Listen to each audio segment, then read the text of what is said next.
All right, then I guess we'll start. So I think there's not more people that will come. Basically, this session is not that long, so it's. I think the talk itself is just half an hour. So if at any point you have any questions, just raise your hand. I'll answer them straight away because I think that'll be better. The talk's quite technical, so if any point you don't understand any term or any technical concept, just ask a question. I'm happy to answer it. So a bit about me. I currently work in incident response for JP Morgan, but anything I say here is not related to my job at JP Morgan, I have to say that. Before that, I worked as a SOC analyst at Darktrace, and in my free time, I do some threat research like this, for example, so that's all outside of my current job. And I actually graduated from the cyber bachelor's here about 3 years ago now, which makes me feel quite old, actually, because all the lecturers I had are all gone now, which is crazy. But yeah, so the outline for the talk today will start with dark pinks, which is the main topic of this talk, their latest campaign and what they've been doing. Then we'll talk a bit about how Telegram exfiltration and C2 works. So that's the mechanism they use in their campaigns to control and infect the new machines. And then we'll talk about a tool I've worked on for the past years, which is Telescout, and which can help you with the analysis of Telegram as a C2. And then lastly, we'll finish with the TTPs that I have observed being used by Darkpink over the past 2 years. So just like most campaigns, Darkpink campaigns also start with an email that looks like this. So you can see here they were talking about a internship opportunity where a person was applying to an internship, and in the email attachment basically had a linked bit.ly link, which then leads to a ISO image file. Which is just a kind of storage format like a zip file. So you can open it up, there'll be files inside. So if you open this up, it'll look like this, like on the left side. You can see there's a PDF decode document. So if you open this up, you'll see it on the right. I've blurred this because they actually use real documents that they've stolen from their victims. So this is an actual document from the Republic of Indonesia that they've used.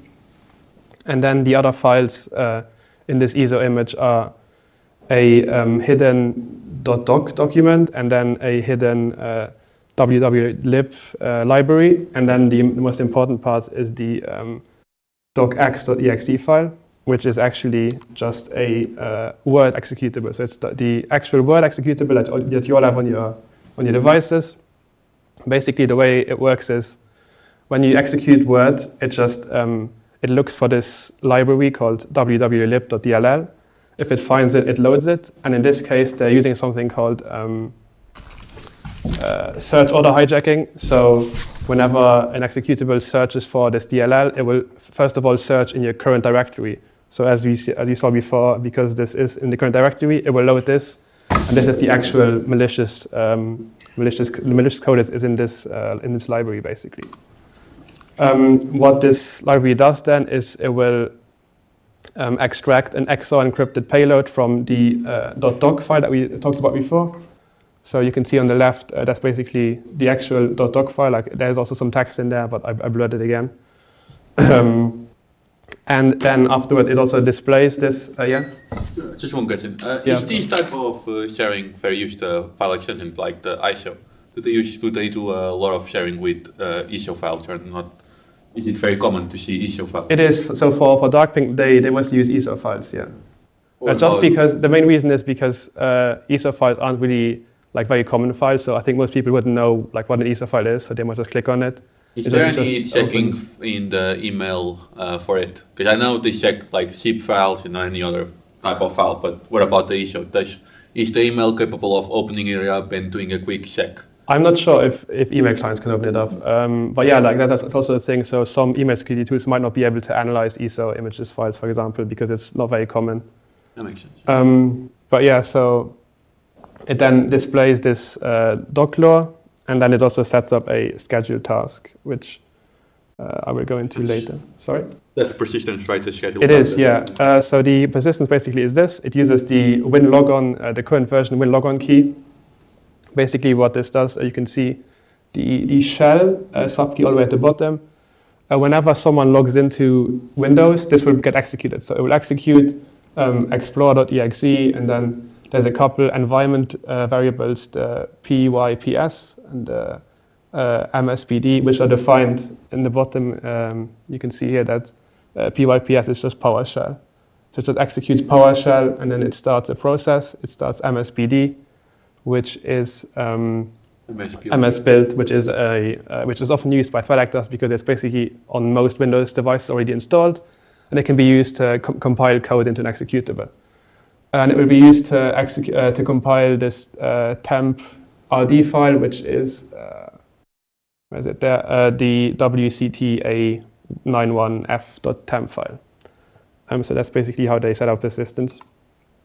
They also set up a scheduled task, and what this does is basically every Tuesday and Friday at 12:35, it will just shut down the machine. This is basically just to ensure that if there's like a machine that runs constantly and doesn't log in again, this is just to make sure that it shuts down and the person has to log in again, so the winlogon key gets executed. Also, you can see here that the name is a OneDriver reporting task, which is important, as you see in the next slide, because they kind of try to hide themselves as like a legitimate OneDrive process. So the WCT file that we saw earlier is basically, it contains this Microsoft build task, which just, it's an XML file, but you can see like there's some code in there as well. So under the using task, under the task header, there's like a bunch of code here, which will get executed by MS build, which will, to basically build an executable. The important part is here. So this is the main part of this build task. Basically what it does, it will extract. So there's like a big base64 blob within the build task file that will get loaded into memory. It will get unzipped, and then the build task will execute this KAIDNF method that you can see there all the way at the bottom. And it will use 3 arguments, Telegram bot API token, Telegram chat ID, and Stealer module. So you can see here that Telegram bot API token is just some base64 encoded string. And the way this is decoded is explained here. So at the top, this is a decompilation of the actual .NET code, because it's a .NET binary, so you can just decompile it to get the actual source code back. You can see here it uses a series of XOR operations. First, it XORs every letter with 168, then it XORs alternatingly with 76 and 97. So we can just reverse that with this Python code here, quite short, and we'll get the bot token back. So this is basically a Telegram bot API token, which they use for the C2 in the communication with the infected machines, and I will show you how that works now and what this actually means. So this is a way to communicate with bots in Telegram chats. It's just an HTTP-based interface. It's actually quite easy. Basically, if you invite a bot into a chat, you can then make it do stuff. So you can, there's a series of methods like send message. So for example, if you would send a request to https api.telegram.org/the bot token you got when you made that bot, and then you specify send message, and then the chat ID of your chat plus the text, this will just send a message to your Telegram chat. This also works with send document, which just sends a whole document to your chat, or get updates, which basically retrieves all the messages that were sent in that chat. So that's actually how they establish this two-way communication. But I will demonstrate that in a video, because that's easier to understand. The way they implement this here within the .NET executable is here. You can see the send document method that they use to send a zip file out to the Telegram chat. And here you can see they use the get updates method to retrieve commands. So the important part here is you can see the get updates all the way at the top, and then the API key. And then the result of that is basically forwarded to this code. And what this code does is it executes cmd.exe. So everything that you type into the chat is then later executed on the victim device. But I think, yeah. So why is this method of C2? Yeah. Is the Telegram kind of working as a redirector in a sense? Yeah. So basically, this domain, the api.telegram.org, is like the redirector. So it redirects the message you send to it to like a certain chat. in Telegram. It would But be C2, so C2 Telegram redirector in victim then, kind of that way. yeah, so the victim basically like the actual malware like contains these HTTP domains, and then it will send the request to api.telegram.org, and then that will basically forward the text to a Telegram chat. But I will demonstrate that later as well, just because I think it's easier to show than just to explain. Why is it so popular? Because it's very easy to set up. You just need to send a message to. There's like you can go in Telegram, and there's like this account which is called a bot father. You can just send a message to this account. This will create a new bot for you. It will give you the bot token and everything, so you can just use that to then set your bot up. It's quite hard to take down because well, you can't just really like tell Telegram to do anything because they don't really work a lot with law enforcement. So it's a lot harder to take down than like a domain, for example, or an IP.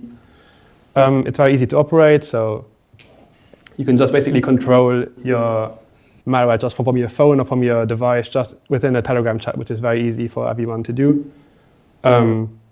Yeah, so basically you control the infected devices just by typing commands in a Telegram chat.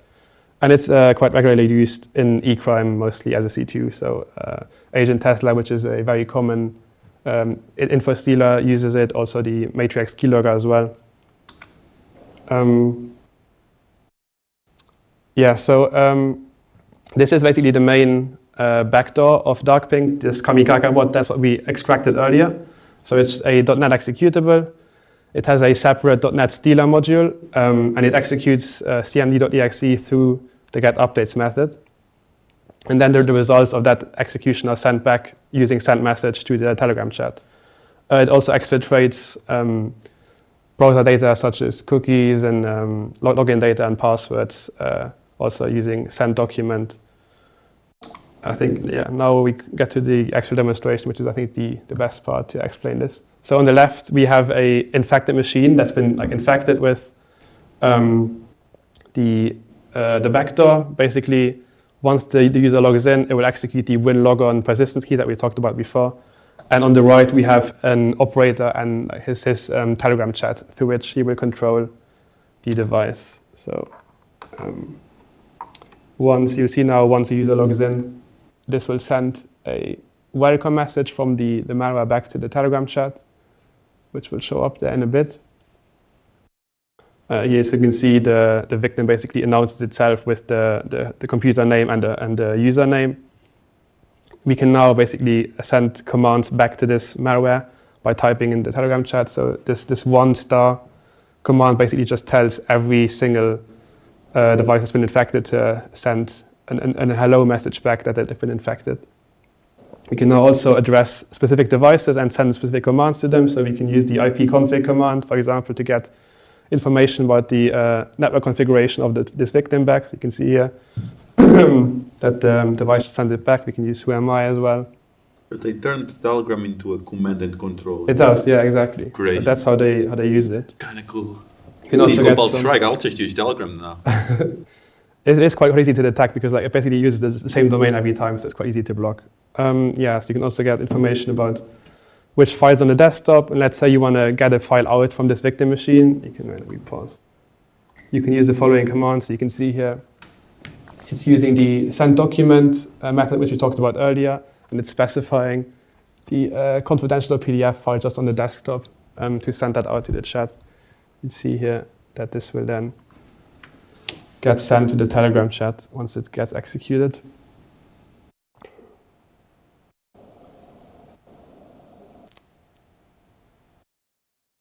Yeah, so it will show up there. You can open it.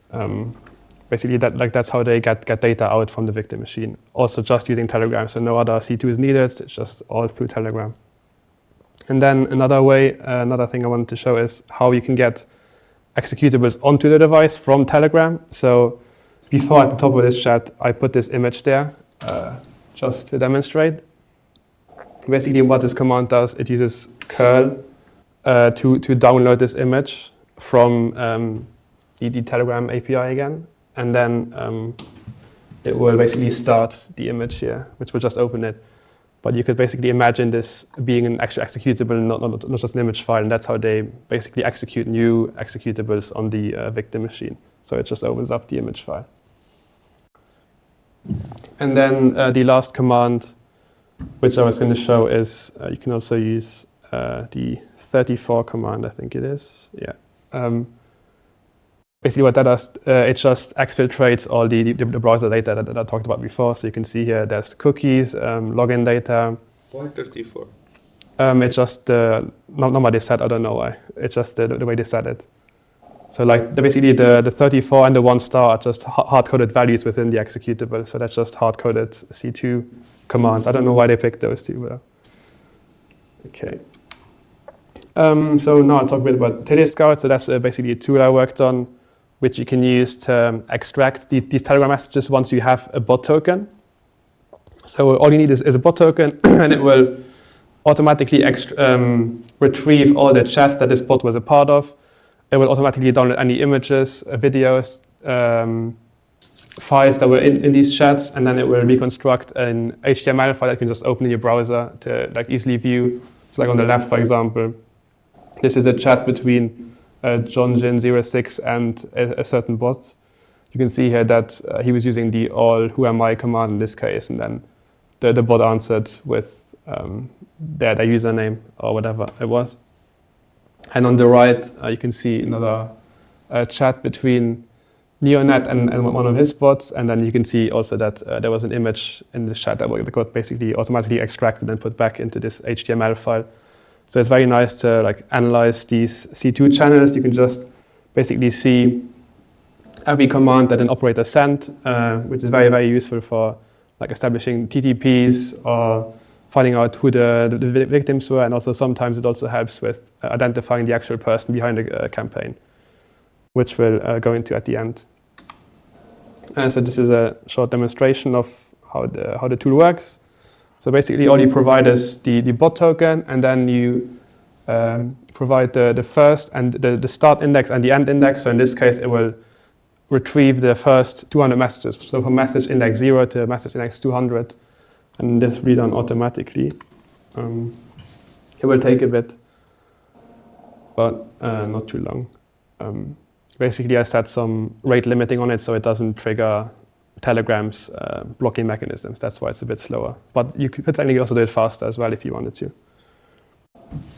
This will create a folder wherever you execute the script, which you can open up. And then this will contain a summary.json file, which has information about all the chats. First of all, you had the bot name, the actual bot username, but also all the chats that the bot was a part of. So you can see here, was a part of all these user chats. So the number there is basically the user ID, and then what's after that is the username. So in the first case, there was no username, but in the other cases, there was R34, S0, and N was the username, and then John Smith 123 was the username. And then we can go into these chats and actually open them up. If you just go to user chats, and then pick the one we want to look at, and then there's another summary.json file which shows you again, the user ID, the first name, the last name of that Telegram user. Then you can open up the HTML file as well, which shows you just the commands that were sent. So in this case, you can see he was sending the one star command to this desktop device that was infected. So this is actually that data from an actual infection that they conducted. And then if you want to download a file, we can specify again the bot token and the specific message index. And this will then download that file from the chat, and then you can open it up. So in this case, I downloaded one of those browser data files, which you can then open up, and then you can see here that it contains cookie information about the infected device.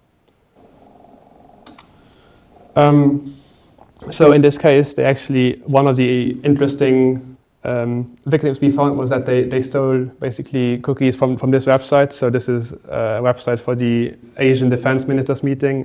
Asian is basically the EU of Southeast Asia, so it's like Malaysia, Indonesia, Vietnam. They're all part of ASEAN. So they likely got access to this website, and I don't know what they did after that, but they infected at least a member that had access to this website. Now we'll talk a bit about the TTPs of Darkthing. So besides BitLogon, they also used current version run, which is which is like the main popular version, how malware achieves persistence nowadays. But in this case, it was a bit unique. So you can see here they were using, they executed whoami and piped the output into this app data r.4id file. Then they opened it up and then they deleted it. So technically that wouldn't do anything. Like it just put some text into into file and open that file up. But the way they actually achieved execution is through file associations. So basically a file association is how you define which program is used when you open a file. So let's say you have like a .pdf file. If you double click it, it will get opened by some PDF reader. And that's defined through a file association. So in this case, they set this file association for this 4id file that we saw before to be some shell command. In this case, they just download content from GitHub, from this account, this bb.gif file. And that is then later executed, basically. There's also a second way they achieve persistence. So again, in this case, you can see here they were downloading a file from GitHub. They were then they were basically doing that through config security policy.exe, which is a LOL binary, so a living off the land binary, which is always present on Windows. It's part of Windows Defender in this case, and it will download the file into the inet cache. So they retrieve it then from the inet cache, and then they basically extract it using expand. They expand the archive here, and then they will move the files out there, and then they will change the XL start environment variable, which is basically whenever you open up XL, this will get executed. So that's how they achieve persistence as well. So whenever the victim will open XL again, it will execute this file again. So that's another way they achieve persistence. Then they had a few ways to achieve to do defense evasion. So in this case, you can see they used the NetLua tool, which is a specific tool that they worked on to bypass UAC. UAC is user access control. So it's basically when you execute a file that like needs admin rights, it will show like a little pop-up saying like, you want to execute this? You have to press yes or no. Yeah. Did you get a chance to look at any of these files, the .gif and .txt? I did. Yeah, I have them. They're basically they're just basically the same vector again, like the one we talked about before. So in this case, they basically bypass this little window that shows up that you have to click yes on, and they use that to execute this with PowerShell, this string that they download from GitHub, which if you decode it, it's just it's the one at the top. So you can see it, all these commands basically just disable certain stuff from Windows Defender. So they disable the archive scanning, they disable intrusion prevention system, so they disable everything that could be used to detect them. And then at the bottom, another thing they did was they used Windows Event Util, so you can see the WEVT util.exe. They used that to just delete all the event logs that were saved on the infected device, just to hide their traces basically from any forensic investigators. And then the way they did discovery was they, on the left you can see they used a command to enumerate all the antivirus products that were installed on the machine. So there's a couple of different results. So you can see at the top one that's just Windows Defender. The bottom one also has Kaspersky installed. And then on the right there's another command which they used to enumerate all the USB storage devices. So you can see there's a couple of USB sticks for this victim device. The way they did lateral movement was quite interesting. So basically, they enumerated any SMB shares that this device had access to, and then they would try to find any recently opened folders by any people, and then they would hide those folders using the attrib +s+h command. Basically, what that does is it just sets the attribute of the folder to hidden, so it can't be viewed unless you have like the hidden thing clicked in Explorer.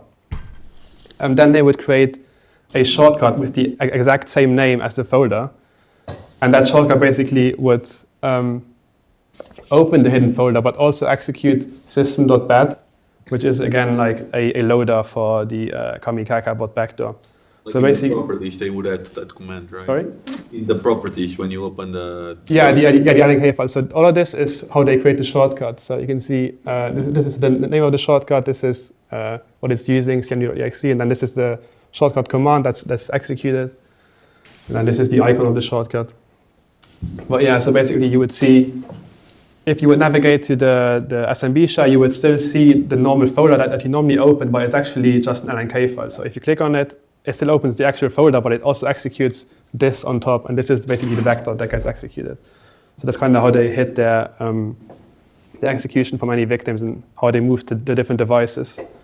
Another way, they did a kind of similar approach with USB sticks, so that they registered a listener. So anytime someone would plug in a USB stick, they would do the same. They would list out any recently used folders on that USB stick. They would create an LNK file and hide the actual folder. So victims would then open this wrong LNK file, which would lead to the execution of the backdoor. A couple of other tools they used once they had infected a machine was, for example, this. This is TelePowerBot. It's just the same as kamikaka-bot, just it's written in PowerShell. So you can see here it also uses get updates and send message to execute and receive commands.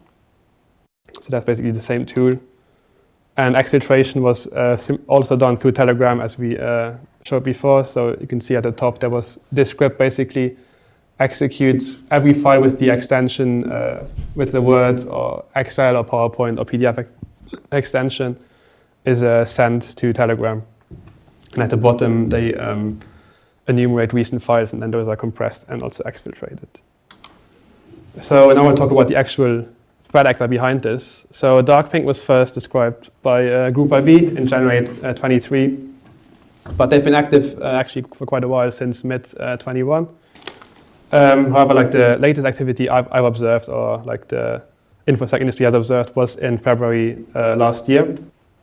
They normally target government and defense, NGOs, and mostly in countries in Southeast Asia, such as Malaysia, Indonesia, Brunei, Vietnam, Philippines, but also I think that they targeted 2 European countries, which you can see there, Belgium and Bosnia. And there's currently no conclusive evidence for attribution. However, I was able to find some clues that could maybe help. So basically, when you retrieve messages sent using get updates, it will look like this. So you can see like the message ID there, from who it was sent, so the first name, last name, and all that. And interestingly, you will see the language code of that person. So this Wang Toa person, who was an operator of from Darkpink, had one time he had the language code as the English and one time the Vietnamese. So it's possible that he basically like used both his laptop and his phone, and then like maybe his phone was set to Vietnamese. So that there's definitely strong links to this actor being part of Vietnam, or like working for Vietnam. Just because, first of all, the targeting and this language code. Yes? Would you say this was more money-driven or government-driven? It's government-driven. So most of the victims, for example, they're all like in government, defense, military, so like armies, NGOs. So it's really focused on like what would be useful for Vietnam. So you can also see like with the victims are all around Vietnam, and like there's no single victim within Vietnam except foreign NGOs. So like they would only breach victims around Vietnam, and Could it be a connection, not the Vietnam government itself, but a connection to it and selling data to the government as well? I mean, yeah, it's possible. So I've read some other reports, and some people say that Darkpink is, I don't know if you've heard about Ocean Lotus, which is like the other APT from Vietnam. And they were linked by Facebook a couple of years ago to a private company in Vietnam. So it's possible that this is the same company. It's possible it's not the government itself, but that they just employed this company to do this for them. But this is all just speculation, so it's not sure. So I just want to talk a bit about why this method of analysis is so valuable. So I've worked on a couple other cases over the years where this basically helped a lot with attribution. So here you can see a screenshot from a Neonet chat, which was a Mexican threat actor that was mostly targeting Spanish banking customers. So like I think he stole about like 300,000 euros over his campaign. And the main mistake he made was he basically tested the Android malware, in this case it was Android malware, on his own devices. And so he basically exposed his IP, like his private IP, through those chats. And that IP led back to Mexico. So that's how the big mistake he made. But actually the more interesting case is this one. So this was Ducktail, which is an info stealer. So Ducktail basically targets browsers, so it retrieves cookies and saved passwords and stuff like that. But it also mostly targets Facebook business accounts. So it will try to compromise Facebook business accounts and then will use that to create their own malicious ads on Facebook through those compromised accounts. And this is a screenshot from one of those, from the source code actually from Ducktail, because again, they were testing the info stealer on their own devices, and it was basically taking screenshots of the victim. So they were just taking screenshots of their own devices and then sending it back to the Telegram chat because they were executing it on their own device. And in this case, the big mistake they make was that in one of the screenshots you can actually see the name of the developer as well as his email address and his date of birth. So that was like a very big mistake they made. And I think Facebook also sent this information to the Vietnamese authorities. So yeah, this person was also from Vietnam actually. But this was more e-crime, not so much government focused like Dark Pink. Yeah, that's it actually. Yeah, I just want to acknowledge Albert, who did part of research as well, and who I've given this talk with actually at some conferences. And also Group IB, who I used to work for and who did the same research as well.